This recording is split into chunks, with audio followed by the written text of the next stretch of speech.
Good morning. Good morning.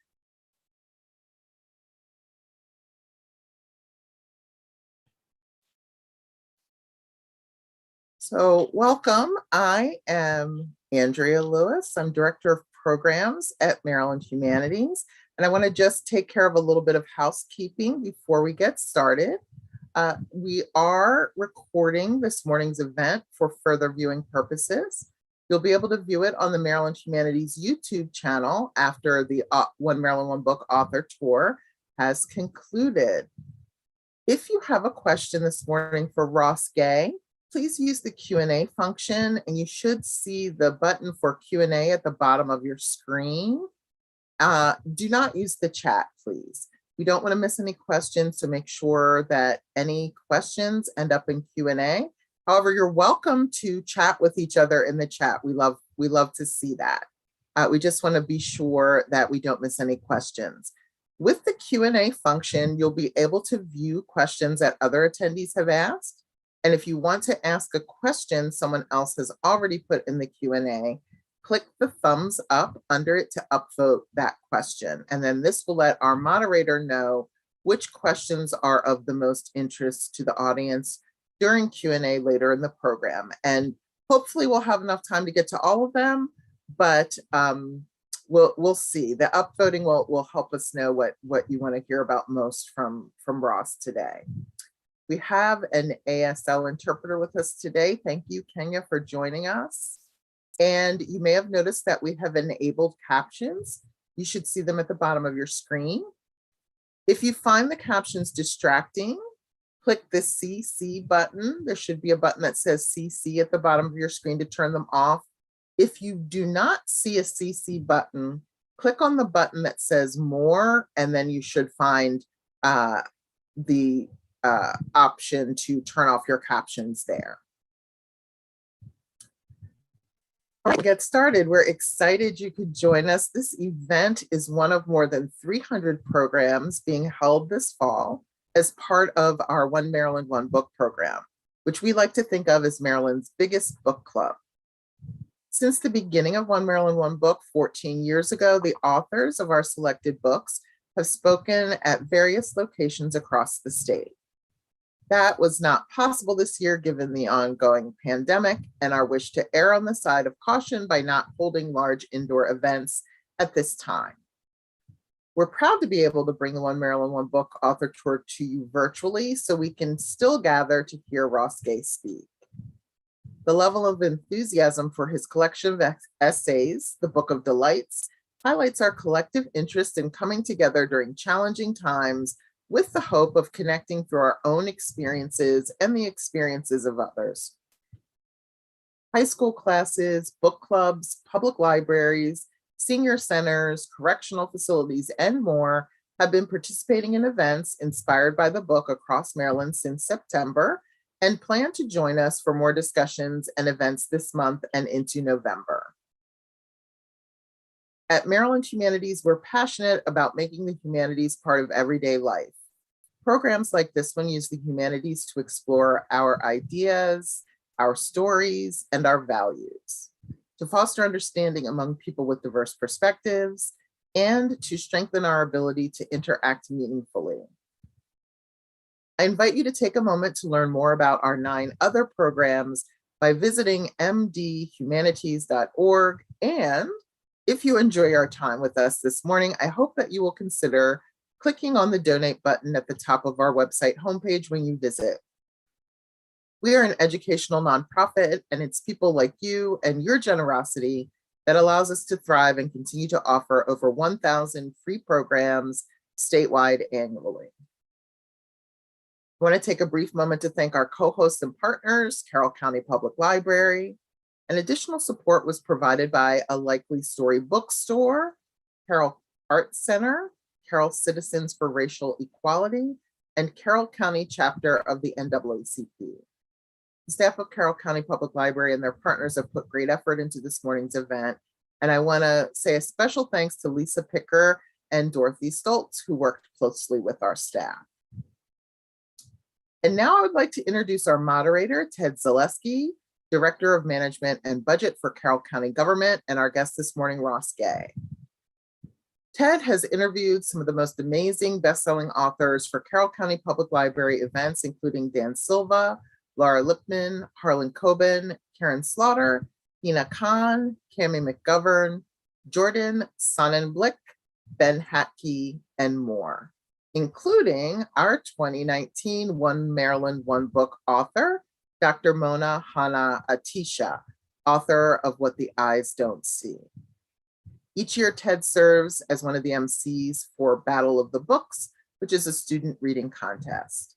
And it may be an understatement to say that Ted is an avid reader.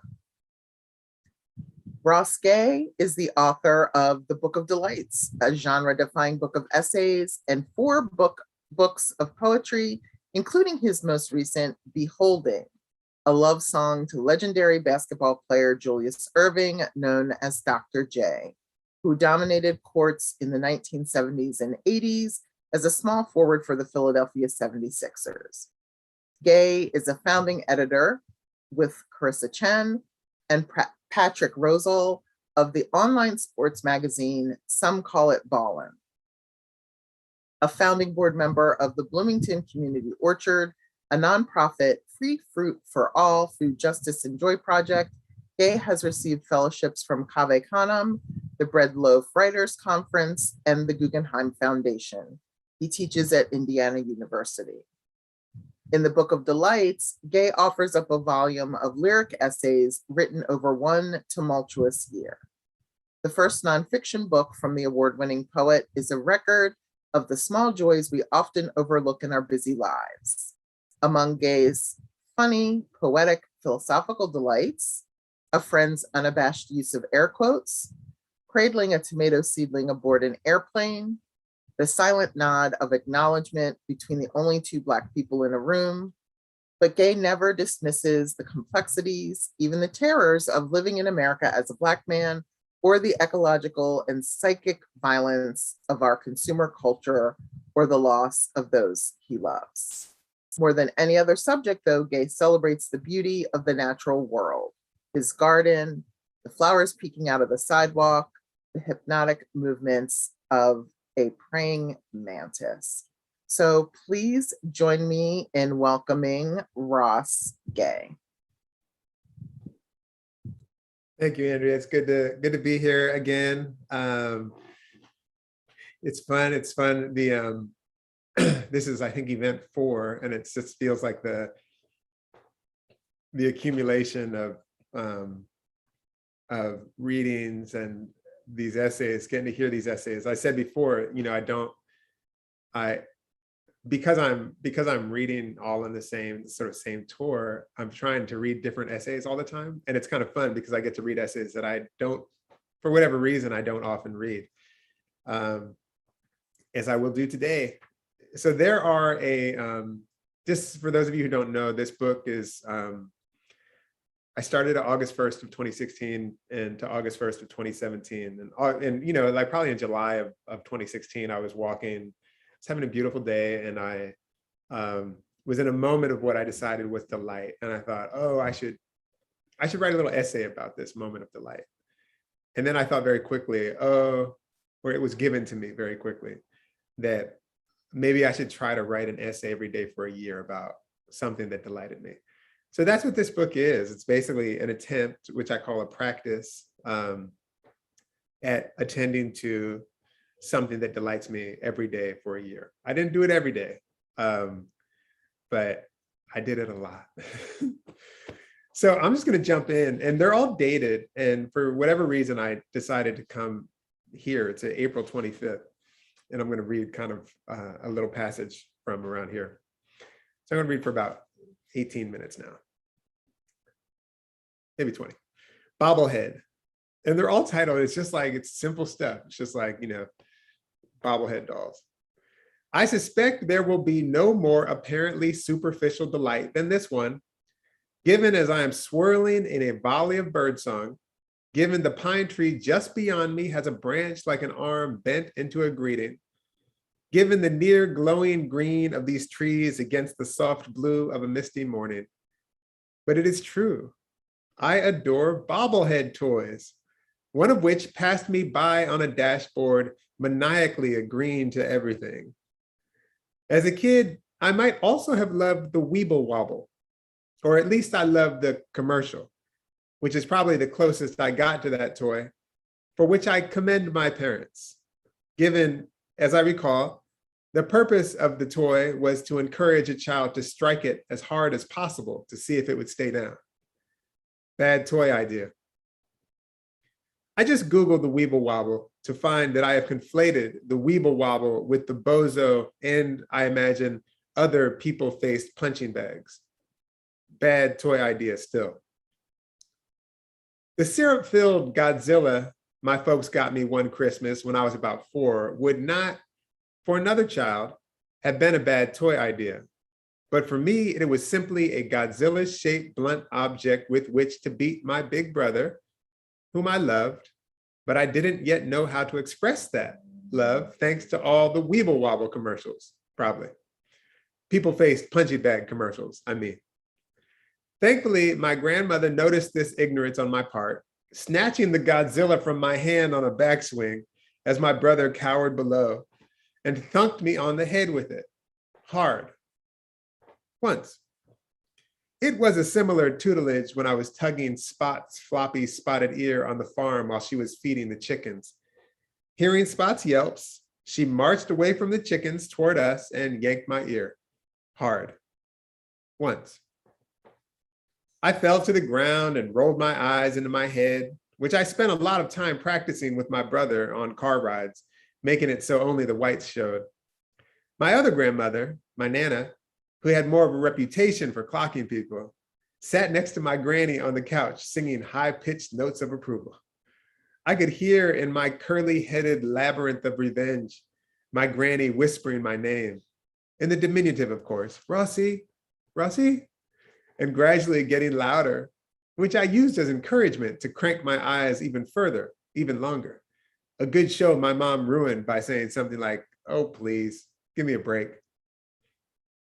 The dumb plasticness of the toys, the Weeble Wobble, I mean not the Weeble Wobble, the bobblehead, which are often in the likeness of famous athletes, makes me wonder if it's the toy itself that delights me, or if it is the fact that the toy alerts me regularly to the fact that people are delighted by such goofy, ridiculous things, which reminds me of a fairly common childlikeness, which encourages soft-heartedness, I think. This one is called the Janky. The Janky. Yesterday, I was working in the yard, getting it into some kind of order of very loose usage in this case. And I noticed the gumi bush with its thousands of unripe speckled berry crowding the blueberry bush, shading it almost completely.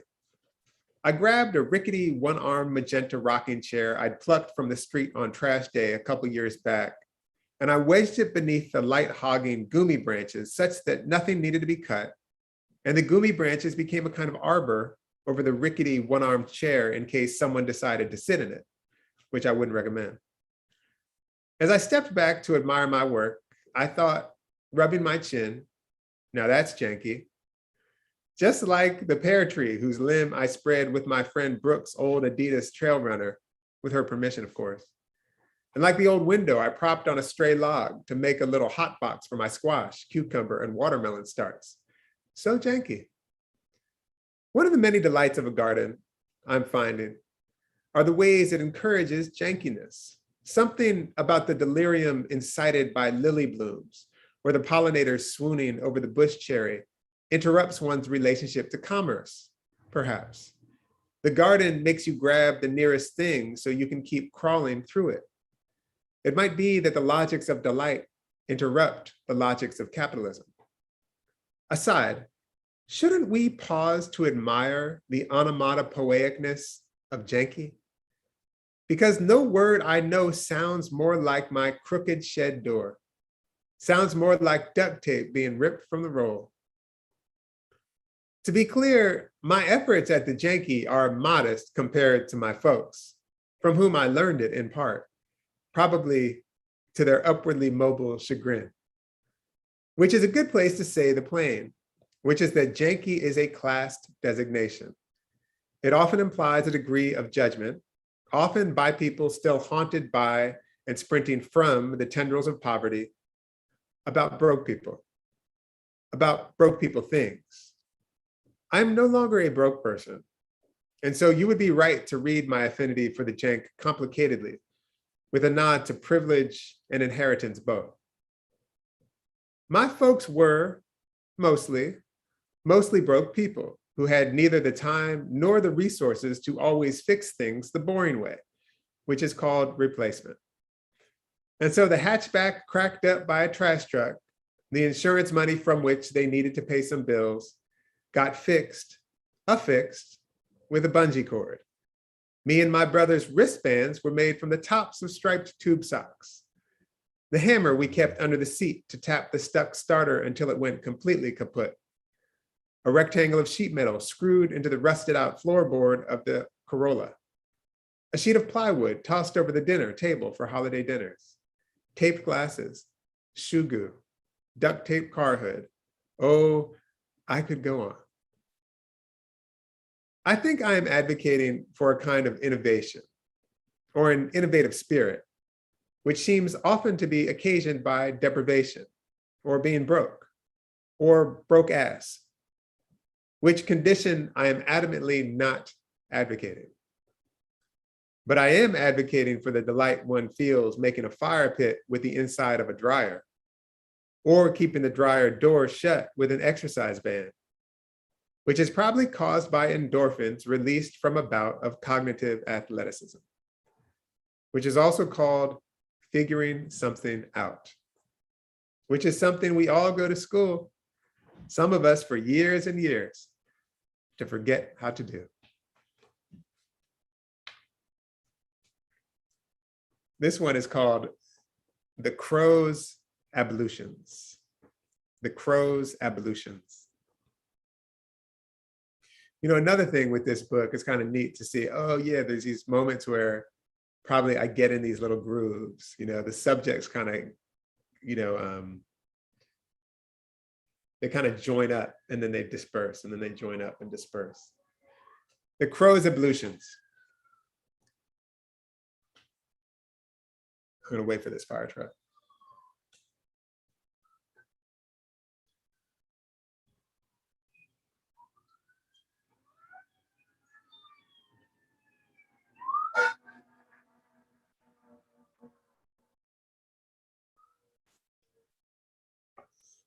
It is a good day when the delightful thing you witness sounds like a spiritual tract, or at least like the title of a good novel, or a bad one, who knows. What I know for sure, though, is that it is nearing graduation time. So on the campus where I work, there are lots of young people trotting about in their caps and gowns, posing for photographs near the fountains and clock in the woods on campus, near the drift of tulips grown in the school colors. No kidding. Given as we are in the era of hyperphotography, I wonder if there's a stat on how many photographs people take of themselves daily. Factoring in people who do no such thing, I would guess it still exceeds a photo a day. The average, I mean. But witnessing the automatic photo-ready poses the youth and the youth emulating non-youth assume, not just the smile, but the three-quarter profile, the set of the mouth, a few other somewhat embarrassing effects. It occurs to me as a new and abiding normative experience. I might be able to definitively attribute the articulation of this observation to Sarah Manguso, but I can't find my copy of her book, 300 Arguments. I suppose a rebellion will ensue soon enough in which people, the youth and the youth emulating non-youth, will cease posing as though for Interview magazine. We'll start posing like something else, which Pepsi or Nike will catch wind of quicker than those in the rebellion, selling it then to the masses. As I'm thinking this, standing on the wooden pedestrian bridge over the creek, moseying through campus, ignoring the general happiness of those having their pictures taken, being as they are celebrating, they are laughing and pointing and holding each other.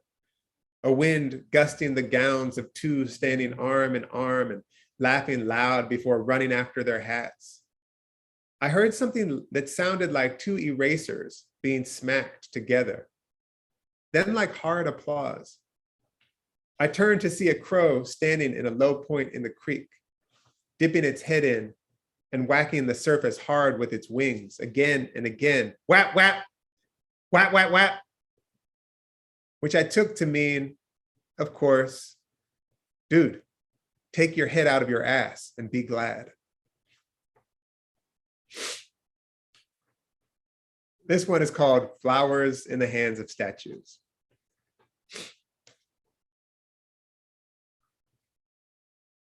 Flowers in the hands of statues. As I have noted in a previous delight, undelightfully, it is common to see public statues in our country carrying guns. Statues of men adorned with guns. Statues of white men adorned with guns. You will probably notice this in public squares, often, and near city halls and courthouses, which is an unambiguous assertion of cultural values, lest that slip by. All of which amplifies or magnifies my delight today when passing the Hoagie Carmichael statue on campus, where he's leaning over his piano, almost embracing it, maybe working out the chords of Stardust or Heart and Soul, his hat tilted back on his head.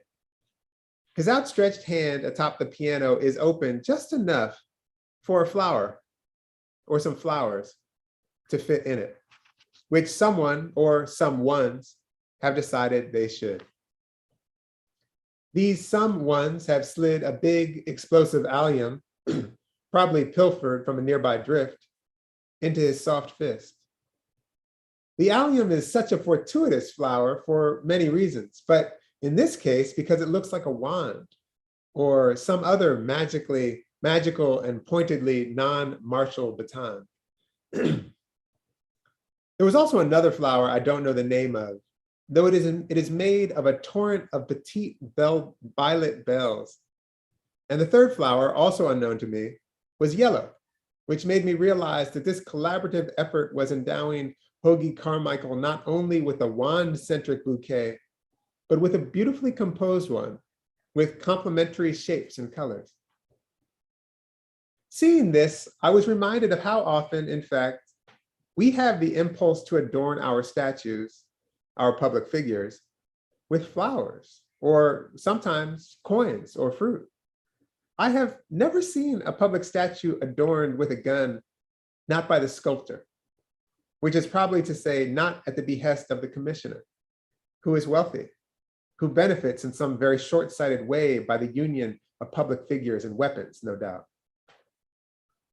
I suspect this statue adoring impulse, whether or not we know who the public figure is evidence, more evidence, that our inclination, our nature, is to communicate the beautiful and the fragrant however we can, to make of the world a bouquet or a vase. This one is called, and this will probably be the last one that I read. Might be one more. We'll look at the clock. This is called An Abundance of Public Toilets. An abundance of public toilets. I don't mean this delight to diminish the dignity violating absence of public toilets, public bathrooms in New York City, which is a failure and a carelessness, a ruthlessness, in fact, that reminds me somehow that ours is a country where property is more valued than people are. Nor do I want this delight, which was occasioned by the lavatorial deprivation New York City is, which every one of you has a friend with a bad story about, to be a delight about deprivation. Though it might be that deprivation and the alleviation or deprivation of that deprivation is one of the sources of delight. Source is the wrong word. one of the flashlights upon delight, the unveilers, the ticklers, some word that explains how delight originates in the delighted is what I mean, and is simply stimulated or awakened. Not too long ago, I was buying some lumber at the local hardware store to build a raised bed. It was summer, melon season, a time of year I tend to be abundantly hydrated. As I was sliding my 2x12s into the car, I realized I really needed to pee, like really, really. But for some reason, I felt shy asking to use the loo. I wanted an espresso anyway, and so I figured I'd just pull into the bakery around the corner, except when I got there, all the parking was taken. And now it was bad, real bad. And so I started looking around for abandoned buildings or little clutches of trees where I could piss, but I had no luck, being more or less downtown. Not to mention the muscles of my mid and lower back were now starting to seize up thanks to whatever taxing physiological business clamps the urethra shut. I had a friend once who had to pee real bad, but being a new guy at a law firm in a meeting that wouldn't stop, he held it for a very long time until the meeting did finally stop. And while removing his member from his slacks at the urinal, fainted. I will never forget this story. And given as mine is a small town and mine is a public occupation, I thought better of pulling into the parking lot next to the family video or letting loose against the wall in full view of everyone on Grimes Street. One of them, of course, an old student who got a C-, capturing my indecent drainage with his phone for later upload. I chose instead to pee my pants in my car. I peed and peed in my pants, my shorts, in my car. And then I peed some more. The word chose there made the not exactly accident seem more volitional than it really was. Though driving while in a bathroom panic is unsafe, and so I approve of my choice for that reason too. Regardless, the delight of the car peeing was in the alleviation of the mental and physical anguish of holding the pee in. It was a deprivation of a deprivation. And the delight, for it was a delight, as the vinyl seats of my Subaru became a pool of well-hydrated urine, would not have occurred had the original deprivation, having to pee and nowhere to do it, not occurred. Yeah, some shame and such. This essayette's helping me to work it out. I fully understand that this delight and what is coming to look like an appeal to you to view it as such might not be a delight for you. Delight is like that. All the same, it seems illuminating. And so it was that when I was in Greenwich Village, again well hydrated, but this time from coffee, without a bathroom, and asked the barista where he might urinate if he couldn't pee in the place where he just spent $4.50 for a short fucking Americano. He pointed to the park across the street, which had a porta potty. When I entered, I found that it was a very clean porta potty. And urinating, I noticed for the first time, standing up and kind of tall like I am, that the tops of porta potties have screens that you can look out of, which I did. Like I was in a confessional, like I was a priest, watching the parishioners walk by as the noon bells to the nearby church started to ring. I'll stop there. Thank you so much.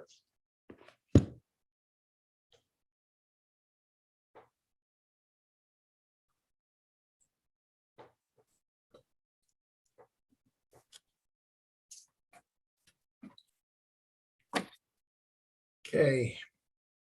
Listening to you read, Ross, I had the strong feeling that I was listening to poetry, even though I wasn't. You know, that you're a poet definitely came through. Thank you. I have a little surprise for you from one of your readings. I don't think this probably has not happened to you in another interview.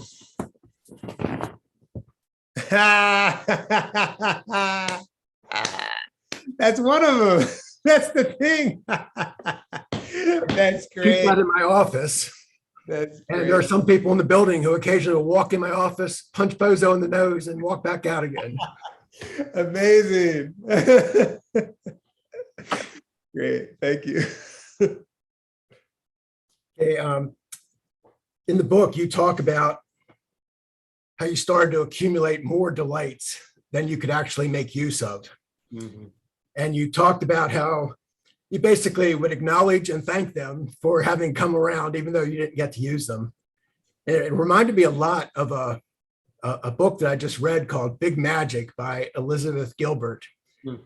Her big idea is that there are ideas floating around out there looking for artists and writers and songwriters. Mhm. And if you don't grab one of those ideas, then they go somewhere else and look for somebody else who might use them. Yeah. So I'm wondering, do you have kind of the same feeling about your delights, that if you don't acknowledge them and thank them, that they're going to stop showing up? You know, that's a great way to put it, actually, you know, because I have never actually put it that way, but even, you know, because there's a few times in the book where I say that at the beginning, in the introduction, I kind of say that, you know, I even, you know, how do I put it? I forgot that I said that until you just said that. A month or two into this project, the lights were calling to me, write about me, write about me. Because it's rude not to acknowledge your delights, I tell them that though they might not become essays, they were still important, and I was grateful to them.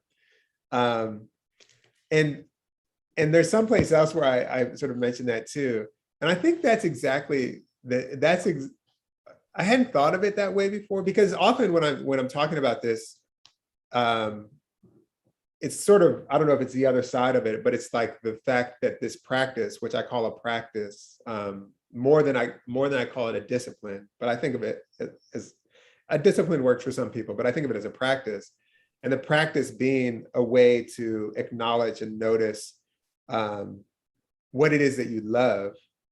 But I think the way that you just said it reminded me too, that maybe I was also thinking of it, but you showed it to me, is that reminds me that the acknowledgement itself is a kind of prayer that it will remain, that it will return, and that will continue to, you know, that the light will continue to avail itself to you.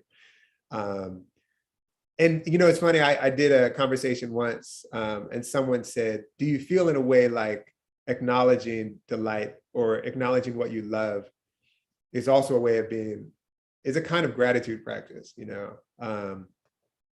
And I hadn't yet thought of that either. And I think absolutely, to acknowledge what it is that cares for you is a way to,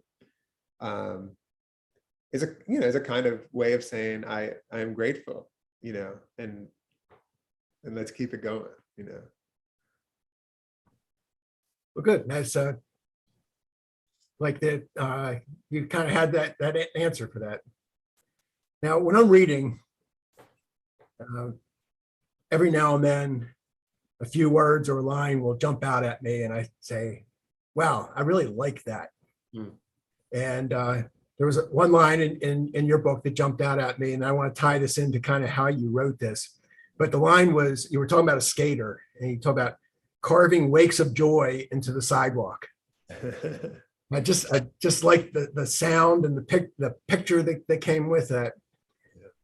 Now, I get the feeling you weren't explicit about this in your preface, but was this all written kind of, you just almost stream of consciousness and then left unedited? So it was written quickly. So there were 3 constraints that I gave myself. 1 was to try to write every day. 2 was to always write by hand. So I always, I think every single one I wrote by hand. And 3 was to do it in 30 minutes, to write the essays in 30 minutes. So the thing is that I think of myself as sort of a methodical, I don't know if plotting is the word, but sort of methodical writer who I can labor a lot over a sentence before moving on. Like, I like it to be just right. But this, because I quickly understood that it wasn't just that the project wasn't just noting delight. The project was wondering about delights. So, you know, why is it that this kid's roller skating down the sidewalk? What is it about that is delightful? Or what is it about you know, the sort of, you know, the janky that delights me? I quickly realized that I was going to have to ask that question and get to some understanding of that question that I did not have when I set out in 30 minutes, which means I'm writing very quickly. I'm writing quickly towards some kind of different understanding. And doing that made me think differently and made me think more quickly than I normally, think. I'm sort of a deliberate thinker, I think. I'm not, some people, they're like, boom, boom, boom, boom, boom. I'm not really like that. I'm sort of deliberate, and I'm sort of a deliberate writer. But this was a way to sort of loosen that.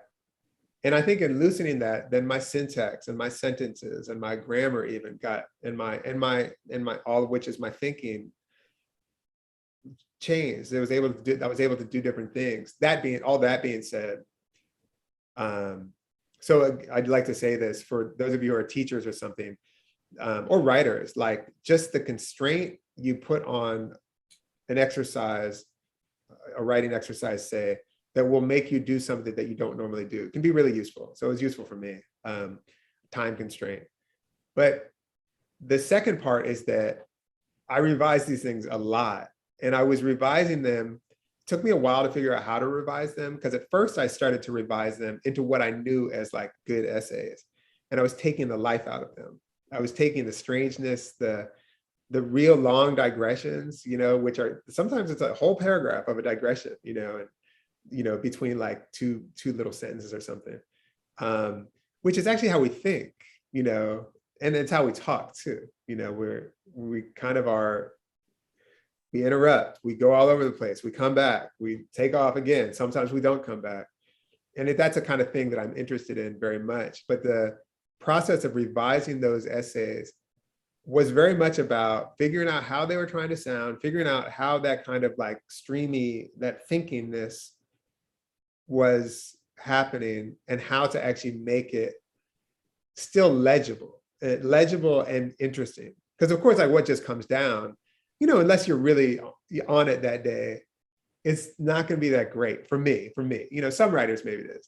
But what I just write at first, it's just not that great, But after I revise it 10 times, then it's maybe getting to be kind of close, 10 times might be way understatement. I'm a very heavy reviser. So it's interesting. So you were revising to hang on to a feeling that it wasn't heavily edited. That's it. Yeah, like trying to learn what was the feeling. What is this feeling that these quicker essays do? Oh, okay. They're kind of talky. They're like the inside of someone really thinking. Da, da, da, da. How do I edit them so that really remains, that really is the case, that my voice is really, this voice of this speaker is really clear and, articulating in the way that it wants to be. It's moving in the way it wants to be, but that is also, has a kind of clarity. And has a kind of, has a certain logic that is, even if it's a strange logic and it's a varying logic, that is still a kind of logic, You reminded me of something else in the book. I don't remember which essay it was in, but you said something like, thinking is writing, isn't it? Which seems very tied into what you were just talking about here. That's it. Now, in your preface, you made a little list of, I think you said things that you think about a lot, or something along those lines, with the implication that these were likely to come up in your essays. Then as I was reading, I made a list also, not quite the same thing, but I was looking for, okay, what are the things that came up a lot? And as Andrea kind of hinted at in the beginning, nature was the biggest one. Yeah. And I included birds, insects, flowers, and trees in that. So maybe they should have been different categories. You went there a lot. Yeah, totally. And then racism was second. Mm-hmm. Your father was third. Mm-hmm. Your mother was a very close fourth.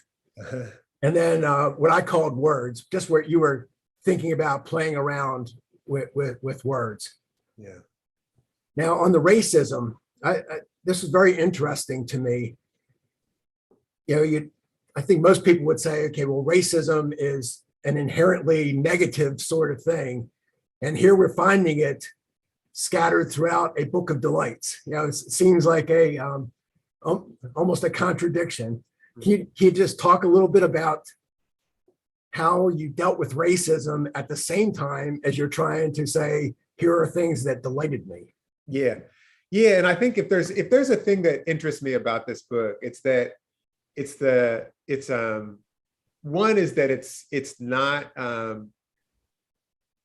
very quickly, I think it's evident in the first, second, third, fourth, fifth essays, it's evident that this is not a book that wants to separate delight from life. And it's not a book that wants to suggest that that delight, really, this is maybe the most important thing, that delight exists outside of the rest of our lives, you know, which are full and complicated and sorrowful and brokenhearted and wondrous and confusing and curious and all the other things. So that feels really important to me. It also was really important to me, like sort of thinking about my own, as I started thinking about these ideas, including joy, that I do not think, you know, like, I mean, the truth is, it's just like, you know,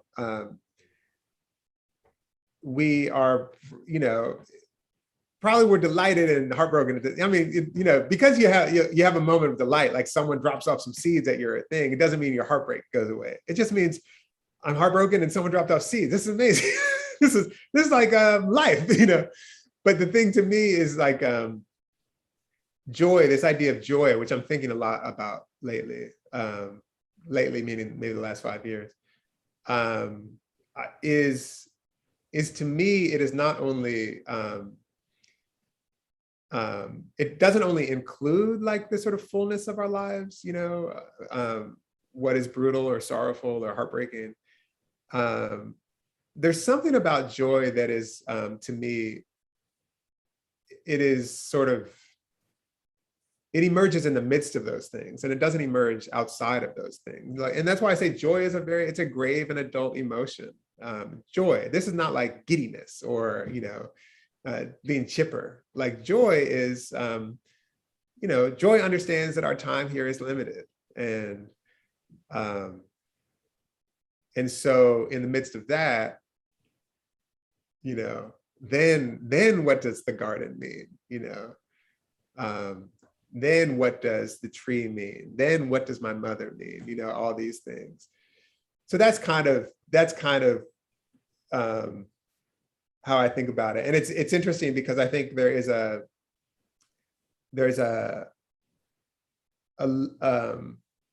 way. I think I was just having a conversation with a dear friend and writer, Gabby Cavalcaresi, and Gabby was saying that there's a kind of, you know, gratitude industry or like, you know, joy industry or that kind of thing that would actually want to diminish or dismiss the fact that our lives are also, you know, full of sorrow.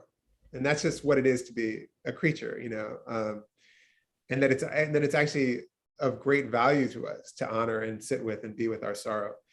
But the gratitude industry, which is, you know, as far as I think of it, it's sort of just among the things that get kind of in the engine, in the roving machinery of capitalism. Oh, gratitude, we can sell this, but it is, you know, our lustrous sorrow maybe is not, you know, there's not the same kind of market there is for like, you know, you should be grateful for your, you know, you know, snazzy this or that, you know. Be grateful that the trees give you air, you know. That's a thing. You know, along the way there, you said, so what does your mother mean? I said your father and mother showed up in a lot of your essays as well. And after my first reading of the book, if you had asked, I would have said, your mother shows up a lot, but not your father so much. But in subsequent readings, when I started keeping track of it, I found out that I was wrong. Your father actually showed up a little bit more than your mother, but they were close. Yeah. But I also noticed they were heavily in the first half of your book, but almost disappeared in the second half of your book. So one question, do you have any thoughts on why I might have saw your mother as being so much bigger the first time I read the book? And any thoughts on why they were so much in the first half of your book, but not in the second half? I love that question. That's so good. So first of all, I'll say no, I don't know. And then I'm going to speculate. I'm going to try to think about it a little bit. Right. And this is why it's so fun to sort of be with other folks who've read the book and are like, I noticed this, because I'm like, I never would have thought it. And I also wouldn't have at first. So my father died in 2004. And his presence in my life is sort of a different presence than my mother's, who I see and who I see here. I see my father in dreams all the time. But so there's that thing. So as you're saying that, like my mom kind of shows up as someone who's like, my mother praises my discipline. So I think, or my mother does this or this and that. But my father, he seems to show up maybe in these different ways. I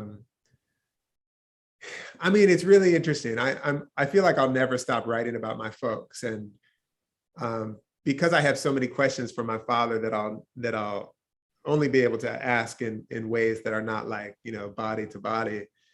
I feel like part of my writing practice and exploration is doing that. It is kind of wondering with him or about him. My mother, I can call her and ask her some questions. So even the nature of the nature of my curiosity thus far, is a little different. As far as why they maybe showed up more in the beginning of the book and less in the second part of the book, that is such a great question. It's so puzzling. Before I started, I was thinking that there's something fun about reading like a little block of these essays, like maybe something that, because they're all dated. So maybe reading essays that happened like mid-April to mid-May or something like that. And you see that I get into grooves. Like I'm sort of thinking hard. Oh, okay, I'm thinking about property at this moment. I'm thinking about pop songs here. Obviously, I'm thinking about blah, blah, blah. So after the turn, later in the book, why is it that I'd be thinking about my folks differently, or that delight would be less frequently bringing them into the sort of meditation? Of course, I think about one of the, we were talking about this before we got started going, the one about watching The Exorcist. When my mother sort of accidentally, now I know it's in retrospect, it was an accident, had me, didn't turn The Exorcist off when I was 9 years old. And both of my folks show up in that, my mother there because she's the one who, back in 1984 didn't turn it off.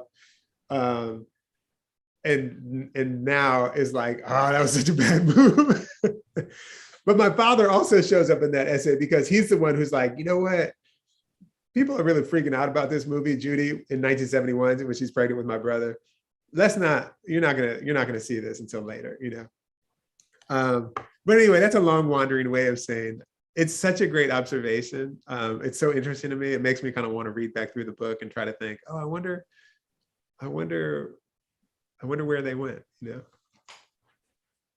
I'll take that as a really good interview compliment that I got the writer of a book to want to go back and read his book. Totally. Great compliment. That's right.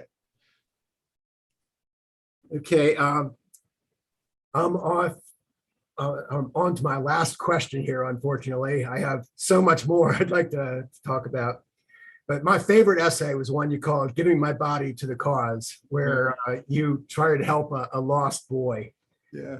And I was telling somebody about it, and they said, well, you're just a softie. But yeah, it really hit me as just a really nice moment. I can see why it would be delight for you. But what I'm wondering is it, as this was all happening, did you know, okay, this is going to be one of my delights, or did that come later and you said, oh yeah, I ought to use that? Later. I mean, probably that day, like after the day, because at the moment I was like, this kid is really, he's lost. But it was later after the fact, probably the next day, where I was sort of recounting that experience, which is, I'm a softie too. And it's like that experience, which is just like, kids get lost all the time. And all the time, adults are like, hey, let's find you your parent. Let's find you let's get you where you need to go all the time. But it's easy enough to forget that that's actually what always happens, that almost always happens. But yeah, anyway, so I'm a softie like that too. So yeah, I was very moved. And then actually part of my practice is trying to be moved when I witness people do such sort of common, generous, loving things, which we do every day. But as far as the way of sort of recording or noting those, delights, by that time, by like 4 or 5 months into the project, I keep a notebook with me, and I am a little bit like, I'm just noting things. I'm just sort of constantly noting things as part of the project of writing this thing. And I might have little lists where, little lists of delights in my pocket, like yesterday, this morning, just on the way down this morning, I was walking from my house, which is, 4 or 5 blocks away, to this little studio here.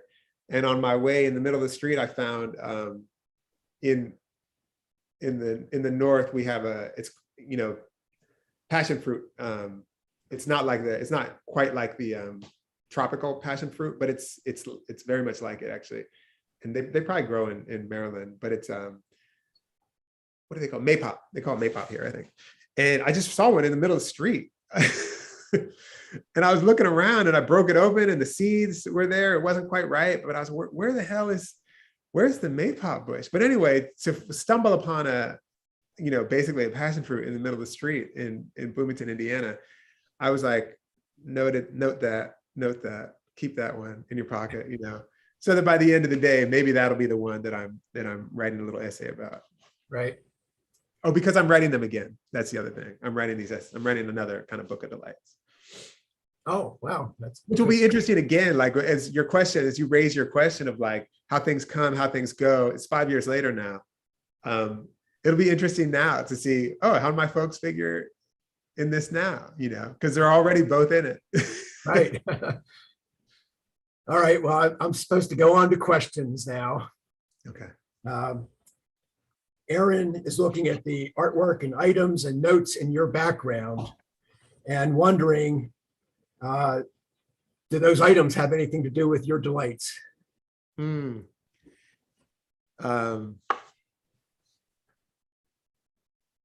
Probably. I mean, there's art by people who I really adore and photographs of beloveds, a picture that I love of a kid jumping off a stack of mattresses down in Philly.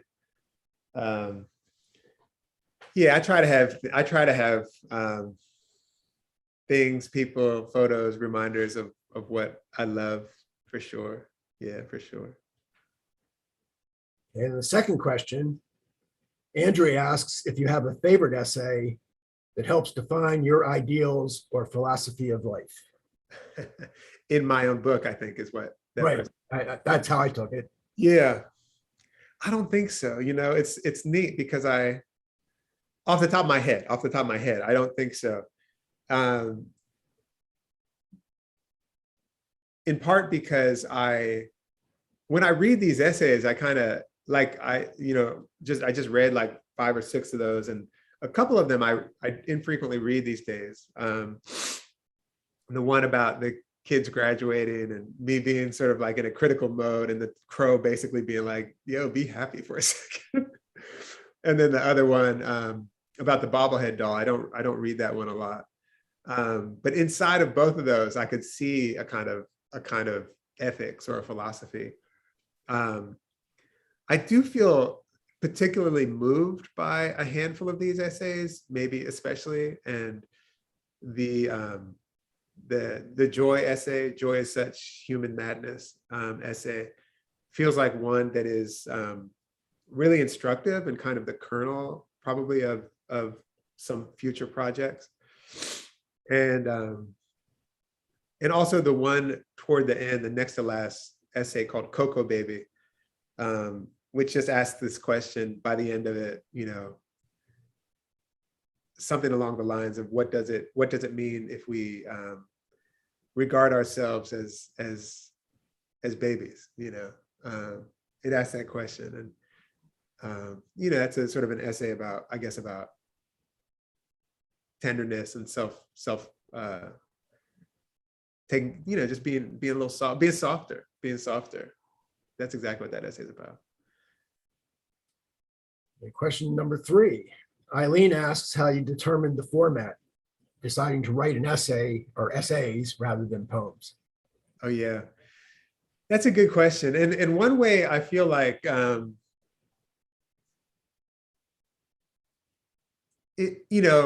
I said a little bit, like literally, I was at a writing residency in Umbertide in Italy, and I was artist residency. I was with 10 artists. They were putting us up for, I think it was a month or 6 weeks.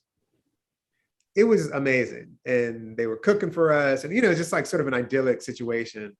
And I was in the midst of this, walking home from town from, I'd had my little espressos. Maybe I picked up a loaf of bread at the bakery or, I'm walking like through the fields, sunflower fields and this and that. And it was just astonishingly beautiful. And I caught it. And I was like, oh, I'm in a moment of delight, and I thought that I should write an essay and then a little essay about, that's it. I decided at that moment. So in a way, it's sort of like, I think the reason I wanted to retell that story is because I don't know that I made a decision. It sort of came like, oh, you should write an essay about this. Now that may very well be the case that I was at a moment where I was writing more essays a little bit. I was tooling around with another kind of book of essays maybe, or I was writing prose at the moment, but I was also writing poems. I was also at that moment writing what would become Beholding, the poem that came out last year. So that's a long way of saying, in a certain kind of way, that I don't exactly know that it was a choice. It just came into my head, write an essay a day for a year. On another level, why didn't I correct it? Because I mainly write poems thus far. I had mainly written poems. Why didn't I correct it into being like, or I could write a poem every day for a year about delight? I just don't know if I could write a poem a day. I just don't know if I'm that person. So I have some relationship to poetry thus far anyway, that is slower, that is like it. I don't come to a poem being like, I want to figure out why I love, the high five from strangers, the sweet high five from strangers. I don't come to poems like that. I come to poems more like with questions that, that are not a kind of daily question, for the most part, that are not a day by day question. They're questions that are like the abiding questions that I suspect I will have until, till I'm gone. So that's sort of a long, but I also kind of want to honor the question and honor the fact that I don't exactly know the answer to that. But that's kind of, as I think about it today, that's kind of how I feel about it. And next question, how did you decide which essays to include and how many were not included?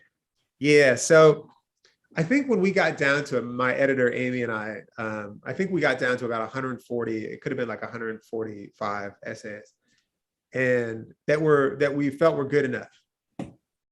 And then we started going through them and thinking, okay, these are, there's redundancies, there's certain things, Amy, there's also a lot of redbud trees in that book. And there were more. And my editor was like, what the hell is with all these redbud trees? I'm going to pull some of those out. So that was one of the things, sort of the redundancy.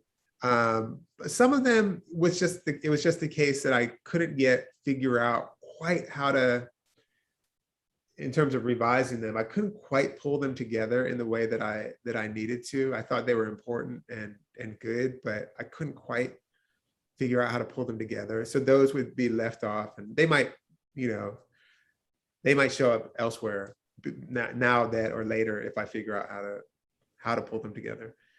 And then, you know, in terms of, so we kind of pull that out, and then we got to what we started to think was about the right size, the right number of essays, and it was what we had. Now doing that, you know, I feel a little bit sad, for instance, that there was an essay about the kind of 80s and 90s R&B group called New Edition. I had an essay sort of about them that, you know, I'm sort of sad didn't make it in there. There's probably about 5 essays that I'm like, oh man, that should have, I missed that one. But then there's an essay in there that is kind of the heart of a longer essay, like sort of a 10 or 15 page essay that I am finishing writing now. So, you know, you didn't ask exactly if everything is useful, but everything is useful. So about how many days do you think you actually did write? I think I probably wrote essays probably 280, 290, maybe 300, you know.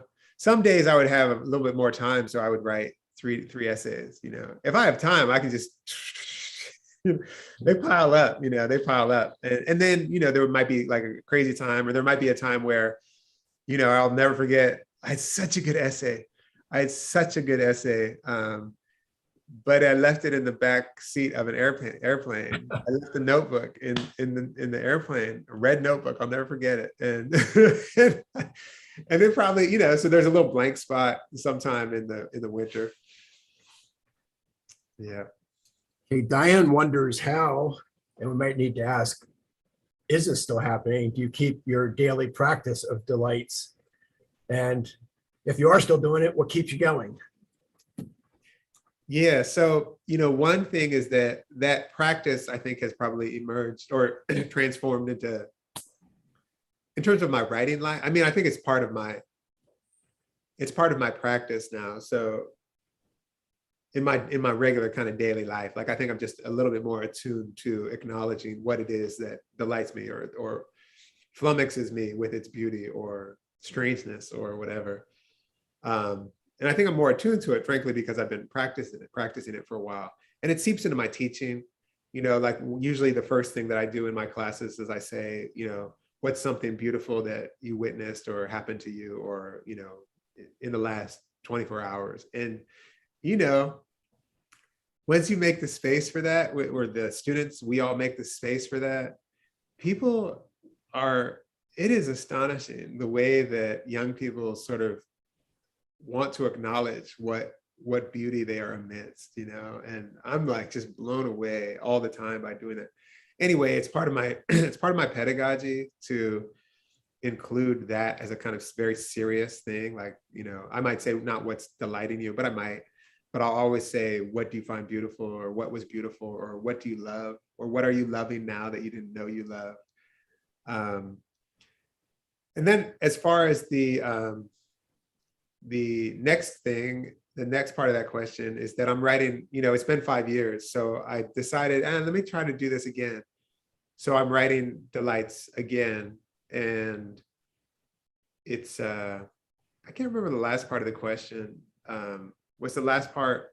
Kind of what keeps you going doing it? Yeah, I mean, partly I'm doing it again for a number of reasons. One, because I think of it actually in the lineage of like serial poem type projects. And I'm thinking of like Anne Waldman's poems that kind of go on forever, or Nathaniel Mackey's, you know, linked things, or I'm thinking of that tradition. But I'm also, in terms of what keeps me going on that, I'm curious.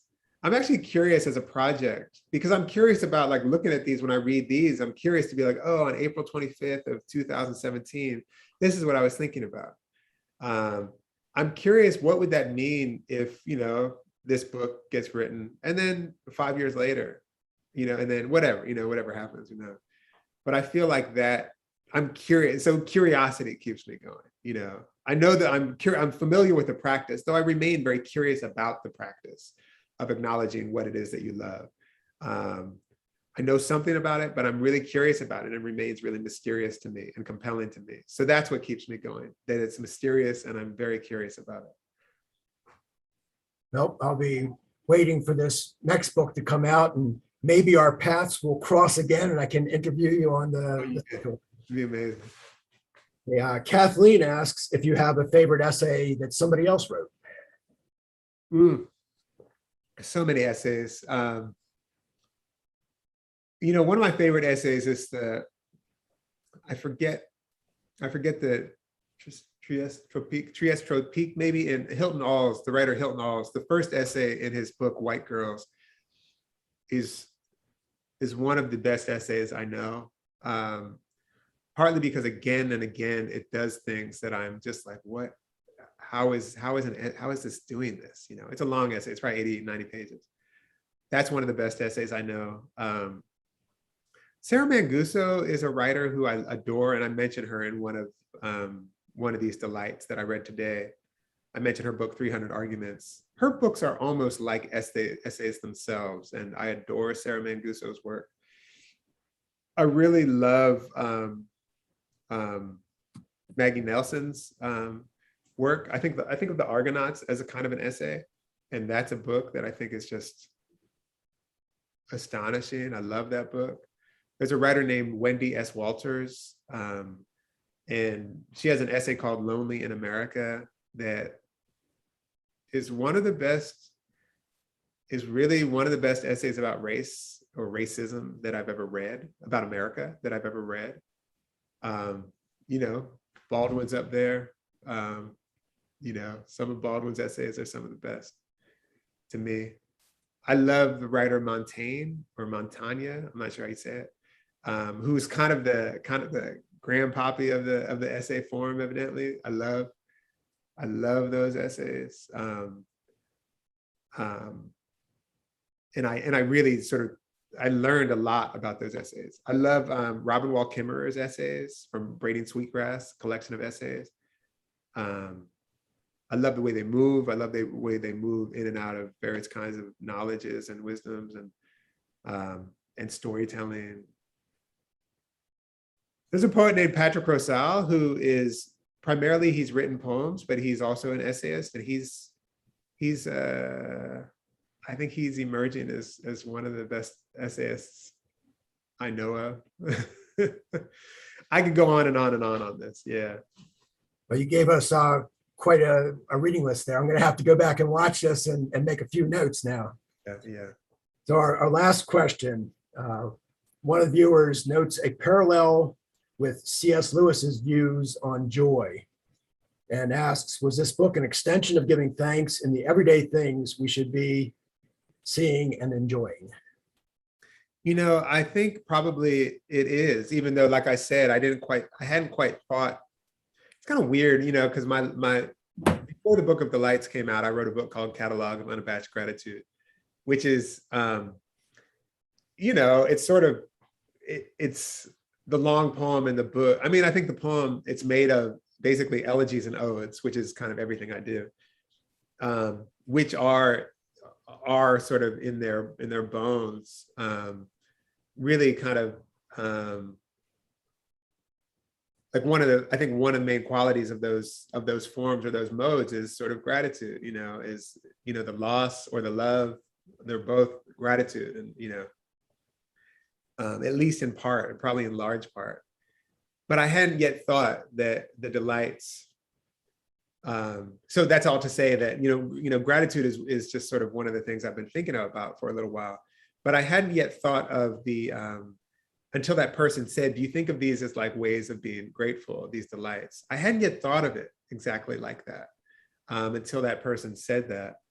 So in a way, I do feel like it's by noting, like how I say it, by noticing what you love, by thinking about what you love, contemplating what you love, and sharing what you love. I feel like those are those are really important practices. But the first thing is to sort of note what it is that you love, and in a way, it's like you note it, you think about it, and then you give it away, which I think the giving away is probably a practice of gratitude. I see Andrea has rejoined us. Yeah. I'm back. Thank Thanks. you both so much. Yeah. This was a really lovely conversation.